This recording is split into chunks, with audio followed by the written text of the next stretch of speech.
اللہ پاک نے بنی نوح انسان کی ہدایت اور رہنمائی کے لیے بہت سے نبیوں کو مبعوث فرمایا، جنہوں نے اپنی قوم کو واحد اور یکتا اللہ پاک پر ایمان لانے کی دعوت دی۔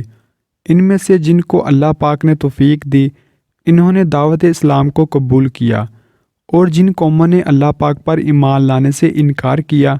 وہ عذاب نار کے مستحق ہوئے۔ انہی میں سے ایک قوم حضرت لوط علیہ السلام کی قوم ہے۔ آپ نے اپنی قوم کو دین حق کی دعوت دی اور فعل بد سے روکا۔ قوم لوط کی سب سے بڑی خباثت لڑکوں سے بد فعلی کرنا تھا۔ اسی پر حضرت لوط علیہ السلام نے اپنی قوم سے فرمایا، کیا تم ایسی بے حیائی کا ارتکاب کرتے ہو جو سارے جہاں میں تم سے پہلے کسی نے نہیں کی؟ تم عورتوں کو چھوڑ کر شہوت پوری کرنے کے لیے مردوں کے پاس جاتے ہو۔ حضرت لوط علیہ السلام نے اپنی قوم کو بہت سمجھایا، لیکن حضرت لوط علیہ السلام کی قوم نے ان کی نافرمانی کی۔ جب حضرت لوط علیہ السلام کی قوم کی نافرمانی حد سے بھر گئیں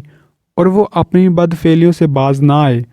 تو حضرت لوط علیہ السلام غمگین اور رنجیدہ ہو گئے۔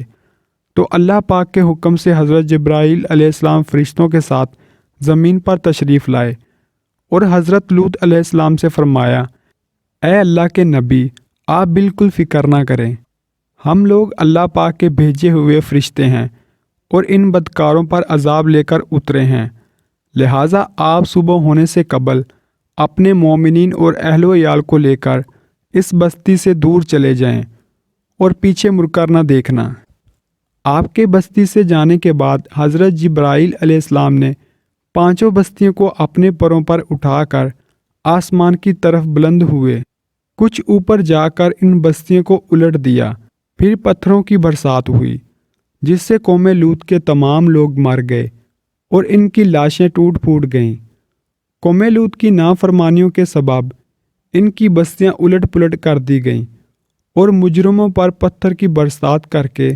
انہیں نیست و نابود کر دیا